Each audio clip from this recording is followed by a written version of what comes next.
পুজো মানেই বাঙালির কাছে একটা অন্যরকম ইমোশন।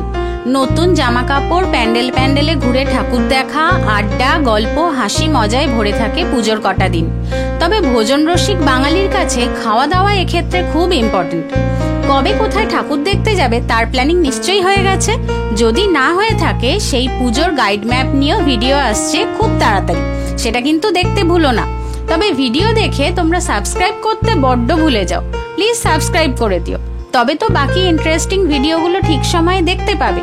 যাই হোক, নর্থ কলকাতায় ঠাকুর দেখতে গিয়ে কম খরচে দুর্দান্ত স্বাদে ভুরিভোজ করতে চাইলে চলে যেতেই পারো আহারে বাঙালির হাতিবাগান আউটলেটে। অ্যাড্রেস, কন্ট্যাক্ট নাম্বার ডেসক্রিপশনে দিয়ে দিলাম, চেক করে নিও। এতক্ষণ ধরে তোমরা রেস্টুরেন্টের প্রবেশপথটা দেখছিলে, এবার চলো অন্দরসজ্জাটাও দেখে নেবে। বাঙালি বা বাঙালিয়ানা বলতে যেসব ছবিগুলো প্রথমেই আমাদের মাথায় আসে, যেমন রবীন্দ্রনাথ ঠাকুর, দুর্গাপুজো, বাঙালি বিয়ে, কলকাতা শহর, এসব দিয়েই চিত্রায়িত করা হয়েছে রেস্তোরাঁটি। বাঙালি খাবার খেতে এসে এরকম বাঙালি অ্যাম্বিয়েন্স যদি পাওয়া যায়, তাহলে মনটা দ্বিগুণ খুশি হয়ে যায়। এবার তোমরা ভালো করে অ্যাম্বিয়েন্সটা এনজয় করো। তার সঙ্গে অবশ্যই যারা ভাবছো ভিডিওটা দেখে সাবস্ক্রাইব না করেই চলে যাবে, তাদের বলি, এত ভালোবেসে যখন ভিডিওটা দেখছো, তাহলে ভালোবাসার পরিধি বিস্তৃত করতে সাবস্ক্রাইবটা না হয় করেই দিও।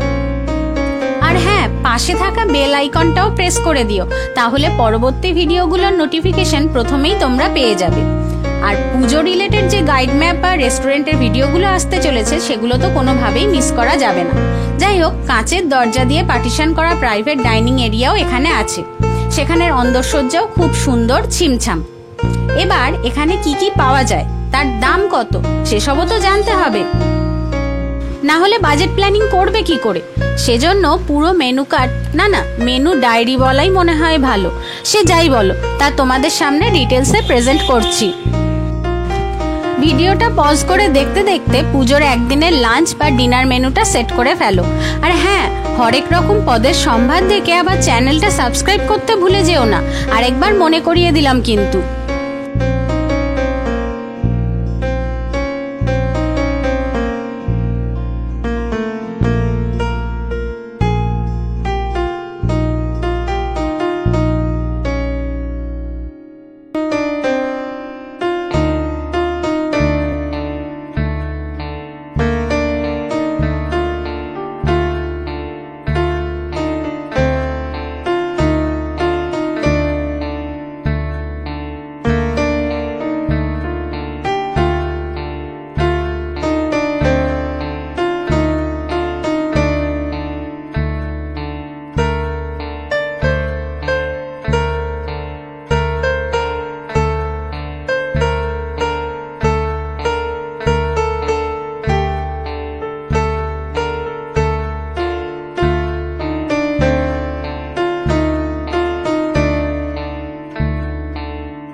মেনু ঠিক করে ফেলেছো তো?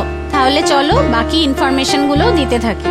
শুধু বাঙালি অ্যাম্বিয়েন্সই নয়, এখানে খাবার কাঁসার থালা বাটি গ্লাসে পরিবেশন করা হয়। ন্যাপকিন রাখার জায়গাও দেখো হাতে সুন্দর পেন্টিং করা। পেতলের ফুলদানির মতো দেখতে এটি কিন্তু একটা লবণদানি। কথা বলতে বলতে এসে গেছে প্রথম যে স্টার্টার অর্ডার করেছিলাম, 4 পিস ফিশ ফিঙ্গার, যার দাম ছিল 209 টাকা। কাসুন্দি আর স্যালাড সহযোগে কাঁসার পাত্রে পরিবেশন করেছিল। সাইজটা ছিল বেশ বড়সড়, শুধু সাইজই নয়, হৃষ্টপুষ্টও ছিল। গরম গরম সার্ভ করেছিল।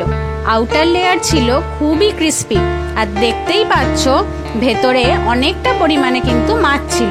কোটিংটা খুবই পাতলা, অরিজিনাল ভেটকি ব্যবহার হয়েছিল, ভাঙতেই তার গন্ধটা পেলাম।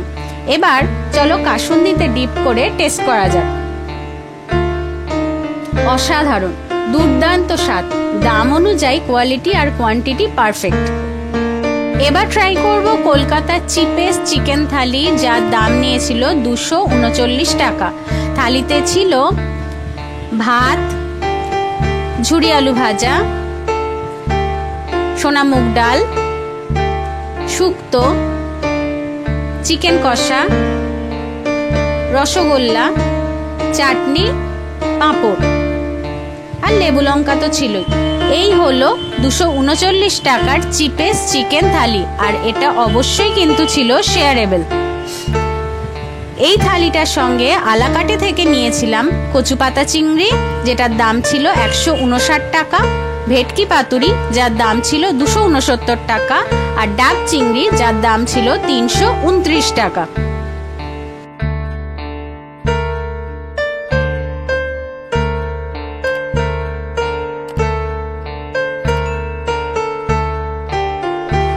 বাঙালি প্রথম পাতে শুক্তো খেতে কখনো ভুল করে না।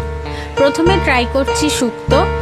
আলু, রাঙালু, কাঁচকলা, উচ্ছে, বরবটি, বড়ি ইত্যাদি নানা রকম সবজি দিয়ে দুধ দিয়ে তৈরি খাঁটি বাঙালি শুক্তো। গরম ভাতের প্রথম পাতে খুবই ভালো লেগেছে, যেমন ঘরে তৈরি হয় ঠিক সেরকম, খুব ভালো। এরপর ছিল বেশ ঘন সোনামুগের ডাল, কড়াইশুঁটি বেশ অনেক পরিমাণে দিয়েছে। এটা দুজনের জন্য তো সাফিসিয়েন্ট, যেহেতু ছিল এটা শেয়ারেবল থালি। আর তার সঙ্গে ছিল ঝুরি আলু ভাজা। ডালটা না এখানে আমার নর্মালি লেগেছে, আহামরি সেরকম কিছু না, এক্সট্রা কিছু দেওয়া ছিল যে তেমনটাও নয়, মোটামুটি ঠিকঠাক। এরপর ট্রাই করছি এই কচুপাতা চিংড়ি। এটা ওনারা বললেন ওনাদের এটা একটা হট সেলিং আইটেম, ছোট চিংড়ির মধ্যে এটা ওনাদের সব থেকে স্পেশাল। তো যাই হোক, সেটা নিয়েছিলাম। খেতে কেমন ছিল সেটা পরে বলছি, কিন্তু তার আগে এটা বলে রাখি, যারা কস্তুরীর কচুপাতা চিংড়ি খেয়েছো তাদের কাছে যদি কম্পেয়ার করতে দেওয়া হয় তাহলে কিন্তু এটা অতটাও ভালো লাগবে না। আর যদি সেটা না হয় নর্মাল ঠিক আছে, কারণ এখানে সেই সর্ষের ঝাঁঝটা সেটা কিন্তু মিসিং ছিল। তো যাই হোক, এরপর এসে গেছে ভেটকি পাতুরি। সত্যি কথা বলতে কি, এখানে পাতুরির সাইজটা অনেকটা বড় ছিল। কলকাতার অন্য কোনো রেস্টুরেন্টে এত বড় সাইজের ভেটকি পাতুরি দেয় কিনা সেই বিষয়ে সন্দেহ আছে। এখানে দেখতেই পাবে মাছটা কতটা বেশি পরিমাণে দিয়েছিল। আর এখানেও না সর্ষে এবং লঙ্কার ঝাঁঝটা না একটু কম ছিল।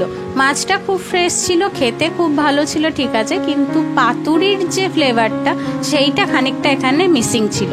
মাছটা এতটাই ফ্রেশ ছিল যে দেখো তুলতেই ভেঙে যাচ্ছে, আর অনেকটা পরিমাণে, বারবারই বলছে এটা অনেকটা বড় সাইজের ছিল। দুজন তো ইজিলি এটাকে শেয়ার করে খাওয়া যাবে। খেতে খুবই ভালো ছিল, কিন্তু যারা একটু হালকা খেতে পছন্দ করবে তাদের জন্য খুবই ভালো। কিন্তু পাতুরি বলতেই যেটুকু একটু ঝাঁঝ বা একটুখানি সর্ষের ফ্লেভারটা লাগে সেইটা এখানে কিন্তু মিসিং ছিল। ওভারঅল মাছটা খুব ভালো ছিল, খেতেও এমনিতে ভালো ছিল।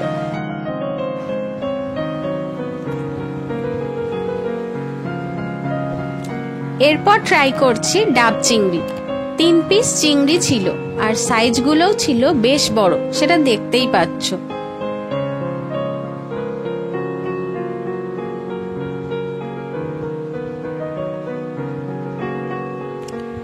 আর এখানে গ্রেভিটাও বেশ গাঢ় ছিল, আর কোয়ালিটি কোয়ান্টিটি দুটোই খুব ভালো।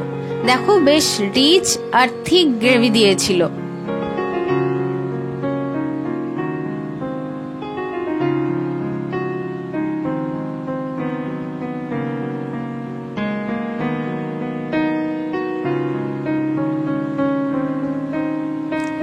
এবার গ্রেভি দিয়ে ভাত মাখিয়ে খাওয়ার পালা।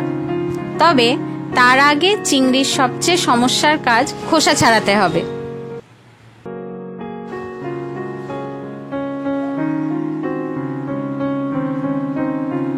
তবে চিংড়িটা ছিল ফ্রেশ, ওয়েল কুক, খুব সহজেই কিন্তু খোসা ছেড়ে যাচ্ছিল।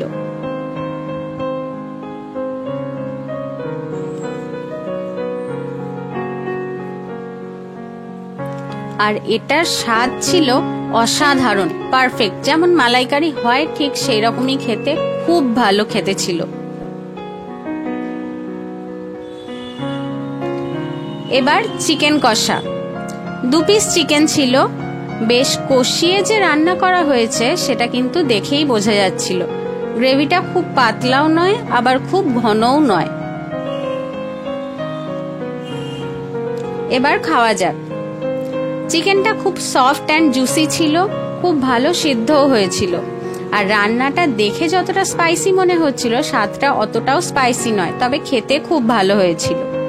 শেষ পাতে চাটনি আর পাঁপড়, আমের চাটনি দিয়েছিল। এর আর কি রিভিউ দেব, যেমন খেতে হয় সেরকম।